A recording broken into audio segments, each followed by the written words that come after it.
Olá, pessoal, tudo bem?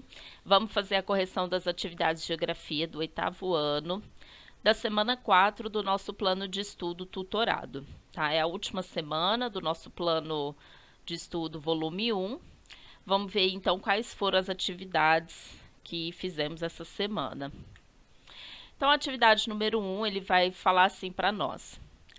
As taxas de natalidade e mortalidade representam importantes elementos estatísticos para a compreensão da dinâmica populacional no que concerne ao seu.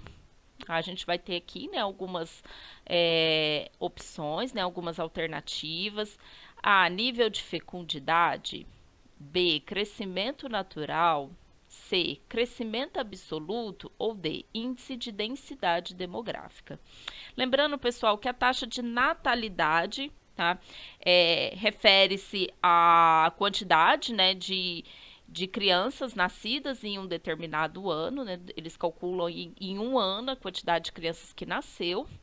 E a taxa de mortalidade, então, vai ser o cálculo aí também em um ano, né, quantas pessoas morreram durante aquele ano, certo?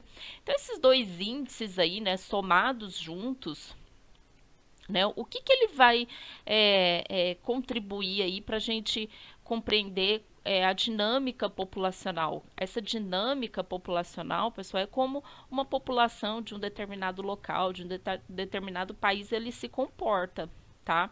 Quer dizer, ela está crescendo muito, ou ela está estável, ou a gente está tendo um decréscimo de crescimento, né? Quer dizer, você tem taxas negativas, quer dizer, morre mais gente do que nasce, né? Então, o que essas duas taxas aí vão contribuir, tá? Então, aqui, pessoal, a resposta é a letra B, né? O crescimento natural, porque essas duas taxas aqui, né? Então, elas que vão nos orientar aí quanto ao crescimento natural de uma população, né? Ao final de um ano, você vai pegar número de nascimentos, que são as taxas de natalidade, e você vai pegar o número de mortes, né, de óbitos, que são as taxas de mortalidade, e então você vai calcular se houve um crescimento natural dessa população ou não, tá? Você pode então saber, né, se a população está crescendo ou não, se ela está instável, né? Então, essas duas taxas aqui vão contribuir, então, né, vão nos auxiliar para descobrirmos aí, para calcularmos o crescimento natural de uma população.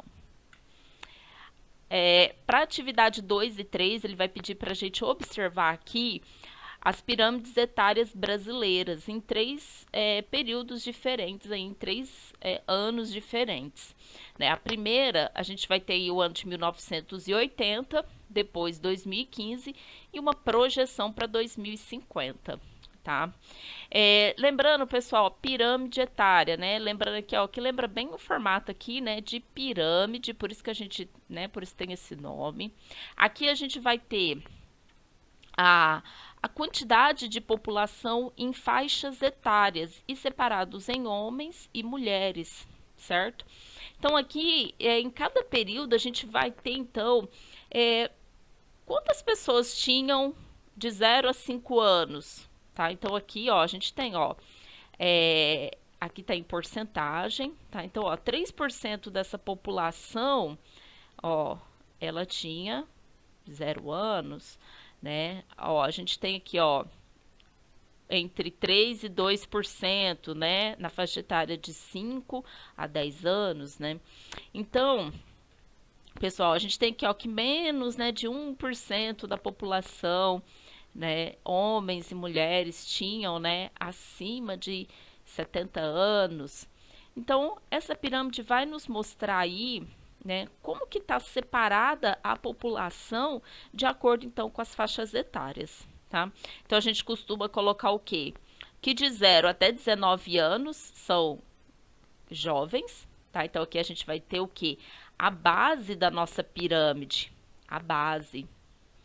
De 20 até 59 anos, a gente tem o corpo da nossa pirâmide, né, o meio. e de 60 anos para cima a gente tem o ápice, né, o topo da nossa pirâmide, ok? Então, é quando a gente fala assim, base larga, quer dizer, a gente tem uma grande quantidade de habitantes, de pessoas na faixa etária de 0 a 19 anos, né? Quer dizer que essa região aqui, né, a base da pirâmide, ela vai ser maior. Se a gente fala topo, ápice estreito, quer dizer, porque aqui vai ter poucas pessoas, né, nessas faixas etárias aqui acima de 60 anos, certo? Então vamos lá ver o que as nossas atividades vão pedir aqui para a gente. Atividade número 2 fala assim: descreva a dinâmica populacional brasileira nos anos de 1980 e 2015. Quando a gente fala aqui, pessoal, em dinâmica populacional, né, para descrever, ele quer que a gente fala como que a população ela está se comportando, tá? Quer dizer, tem mais jovens, tem mais adultos ou tem mais idosos, né? Tá tendo muito crescimento ou tá tendo pouco crescimento, certo? Então isso aqui é o que a gente fala de dinâmica populacional. Então, o que a gente vai ver aqui, pessoal?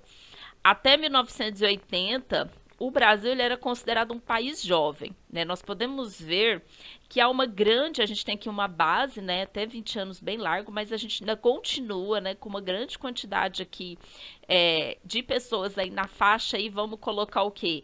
Até uns 40, 45 anos, né? A gente tinha bastante habitantes, né, bastante brasileiros nessa faixa etária, né? Então, o Brasil ele era considerado um país jovem e com uma baixa expectativa de vida, porque não tínhamos uma grande quantidade de população chegando aí, né, até, né, 70, 80 anos, né? Realmente era bem mais raro, né, as pessoas chegarem a uma idade avançada, era uma ou outra, tá? No entanto, a gente vai ver que a nossa população ela vai passar por um processo de amadurecimento dos habitantes, tá? Então, esse amadurecimento, pessoal, o que ele vai gerar? Ele vai diminuir as taxas de natalidade. Olha aqui a nossa base. Olha como as crianças diminuíram, quer dizer, as famílias estão tendo menos filhos. Tá? E a gente vai ter um aumento, então, aqui no corpo, né? Podemos, olha aqui, compara aqui na faixa aqui de 50 a 60 anos. Olha o quanto que aumentou. Quer dizer, as pessoas passaram a ter menos filhos e a viver mais, né? Olha aqui, né? Nessas faixas etárias aqui, né, acima de 70 anos, a gente já vê que realmente houve um aumento, né? Acima de 60. Então, a nossa população está encaminhando realmente para um amadurecimento, um aumento da população mais velha. A expectativa de vida está aumentando, correto? Atividade número 3. Explique a projeção feita pelos estudiosos para a população em 2050, considerando as crianças e jovens, os adultos e os idosos. Quais os desafios a serem enfrentados com a mudança no perfil etário? Então, a projeção, pessoal, é que o Brasil se torne um país com maior quantidade de pessoas idosas, indicando maior expectativa de vida e com redução nas taxas de natalidade. A gente pode ver aqui, olha aqui a projeção para 2050, né? A tendência é ter cada vez menos filhos, tá? E aumentar a expectativa de vida aí, né? Olha aqui, acima dos 60, olha a diferença. Olha, vamos comparar com 1980.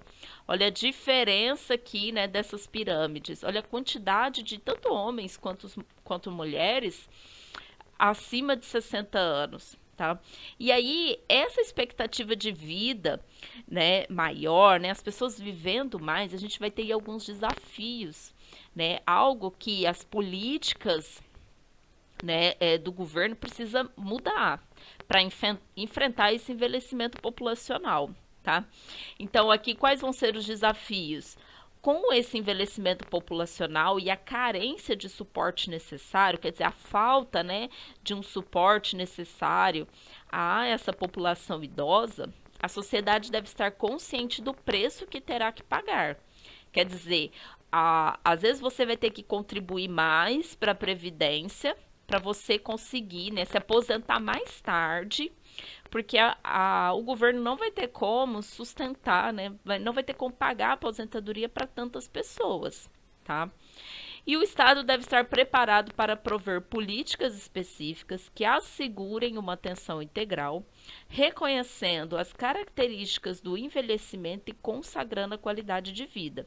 Quer dizer, os governos, né, o Estado, ele vai ter que privilegiar, né, políticas para ter mais assistência ao idoso, programas de remédios, hospitais, programas de saúde mesmo, né? Que vão atender essa população mais idosa, correto? Na atividade número 4, ele vai trazer aqui para nós, né, uma tabela, correto? Com alguns dados, né? A gente tem aqui a legenda. Em reportagem sobre crescimento da população brasileira, uma revista de divulgação científica publicou a tabela, né, que no caso é essa daqui, com a participação relativa de grupos etários, né, etários é referente à idade, tá, pessoal? Né, relativa de grupos etários na população brasileira no período de 1970 a 2050. Aqui no caso, em 2050 é projeção, né? Nós ainda não chegamos lá, né? São dados que são projetados. É lógico que até lá vai haver mudanças. Em 3 faixas de idade, abaixo de 15, entre 15 e 65 e acima de 65. Admitindo-se que o título da reportagem se refira ao grupo etário cuja população cresceu sempre ao longo do período registrado, um título adequado poderia ser. Então, aqui, pessoal, né, fizeram uma reportagem e mostraram então essa tabela aqui, mostrando a participação, né, de cada grupo na população brasileira. Então, eles dividiram população abaixo de 15 anos, esse branquinho. Esse cinza, população entre 15 e 65. E o preto aqui, população acima de 65, tá? Então, ó, em 1970, 42,1% da população tinha abaixo de 15 anos, 54,8% entre 15 e 65 e apenas 3,1% tinha acima de 65 anos, certo? E aí nós podemos ver, pessoal, em 1995 a gente já tem um decréscimo, né, aqui das crianças, população entre 15 e 65 anos aumentou um pouquinho, mas não tanto, a idosa também já vai aumentar. 2000 as crianças diminuíram mais, tá? Aqui, ó, em 30 anos, pessoal, nós já podemos ver, né, que praticamente as crianças diminuiu aí a metade. A população adulta cresceu um pouquinho, não foi tanta, mas a população de idosos já dobrou, né, em relação a 1995, né, quer dizer, em 5 anos a população praticamente dobrou, a população idosa. Em 2050, né, a população adulta vai permanecer, né, quase a mesma coisa, diminuiu aqui um pouco. Crianças vão cair mais um pouco, mas a população idosa, né, vai aí aumentar significativamente, tá? Então, pessoal, se a gente vai falar aí de um título de reportagem para se referir ao grupo que mais cresceu, né, quer dizer, que cresceu de forma contínua, então aí vai ser o quê? O nosso título, o Brasil de cabelos brancos, né? Porque aqui a gente pode ver que a população acima de 65, ela nunca diminuiu, ela só cresceu. As crianças vão diminuindo, os adultos cresceu um pouco, mas depois caiu, né? Não cresceu de forma contínua. E os idosos foram o único grupo, né, que cresceu aí de forma contínua, ok? Atividade número 5, né, a última aqui do nosso plano de estudo da semana 4, vai pedir para a gente observar a imagem, né? Na imagem a gente tem aí algo bem representativo, né? O título Éramos 6, seremos 3. A fecundidade da brasileira despencou, né? Quer dizer que a quantidade de filhos que uma mulher tem está diminuindo, as famílias estão tendo menos filhos. Em 1960, a brasileira tinha em média 6 filhos. Em 1980 passou para 4. Isso aqui é uma média, pessoal. É lógico que pode ser que tenha famílias que em 1960 não tinham 6, tinha 8, tinha 10, né? Tinha 5, tá? Isso aqui é só uma média. Em 1980, 4 crianças. Em 2000, 2 filhos. Em 2020, né, o ano que nós estamos, a média será de 1,5, tá? Quando a gente fala aqui de média, a gente pode ter, né, números com decimais, né? A gente pensa, como é que uma família vai ter um filho e meio, tá? Mas é porque às vezes tem família que tem um filho, a outra família tem nenhum filho, ou a outra família tem 2 filhos. Então, quando você faz uma média, né, tipo, se todas as mulheres tivessem filhos, daria então esse 1,5, tá? A letra A pediu para citar 2 motivos que levaram à redução da taxa de fecundidade no Brasil, tá? Então, quer dizer, por que que as mulheres ao longo dos anos estão tendo menos filhos, tá? E aí a gente vai ter aí diversos fatores, certo?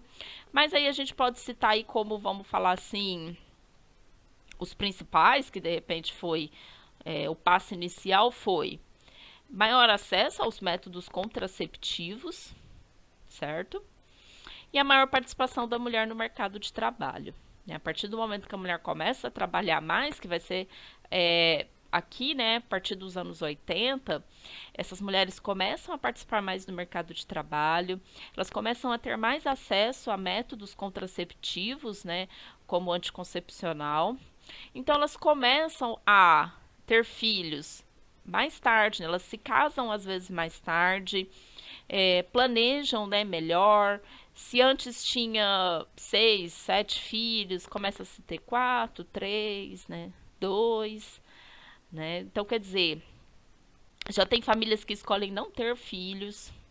Então, aqui a gente pode citar, então, esses 2 principais motivos, certo? A letra B pergunta aí o que representa a taxa de fecundidade, né? O que é essa taxa de fecundidade? E a taxa de fecundidade nada mais é que o número médio de filhos que uma mulher tem ao longo de sua vida reprodutiva, né? Quer dizer, como nós falamos, aqui, né, a gente vê que as mulheres vão tendo cada vez menos filhos. Então, quer dizer, a taxa de fecundidade vai caindo, né? Se uma mulher tinha 6, 10 filhos, ela tem uma alta taxa de fecundidade, quer dizer, ela tem uma grande quantidade de filhos. Se uma mulher tem um filho ou nenhum, então ela vai ter uma baixa taxa de fecundidade, certo? Então, por hoje é só, pessoal. Bom estudo a todos. E qualquer dúvida, me procurem, mandem mensagem. Até a próxima.